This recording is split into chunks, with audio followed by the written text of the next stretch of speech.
সময়ের মূল্য। দুই বন্ধু ছিল, সায়ন এবং নিতিন।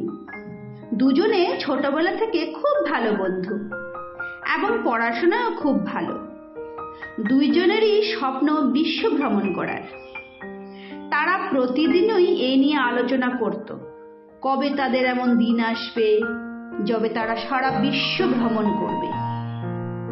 এইভাবে সায়ন ও নিতিন বড় হতে লাগলো। কিছুকাল পর দুইজনেই একই ইঞ্জিনিয়ারিং কলেজে ভর্তি হলো।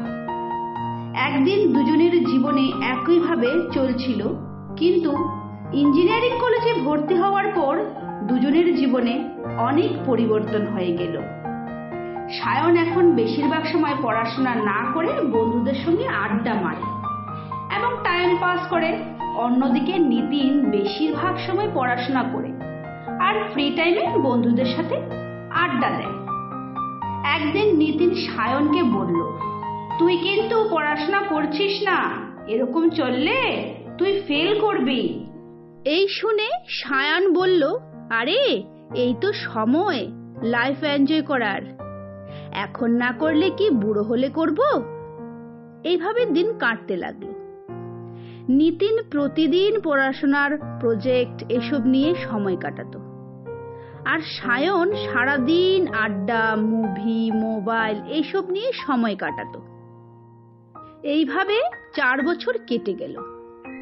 4 বছর পর তাদের কলেজে বিভিন্ন কোম্পানি আসতে লাগলো তাদের চাকরি দেওয়ার জন্য।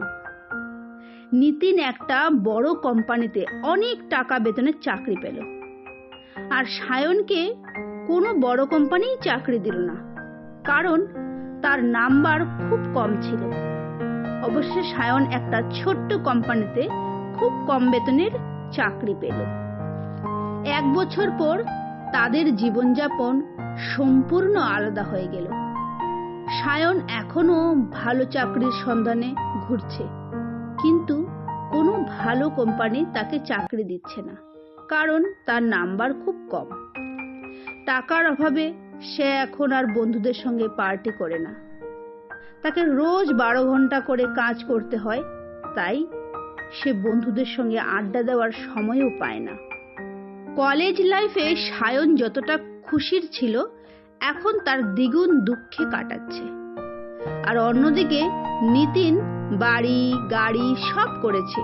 উইকেন্ডে বন্ধুদের সঙ্গে পার্টি করে সময় কাটায় এবং মুভি দেখতে যায় এবং খুব খুশিতে দিন কাটছে তার। সময়ের সঠিক ব্যবহার না করলে তার মূল্য সারা জীবন ভোগ করতে হবে, যেমন সায়ন এখনো করছে।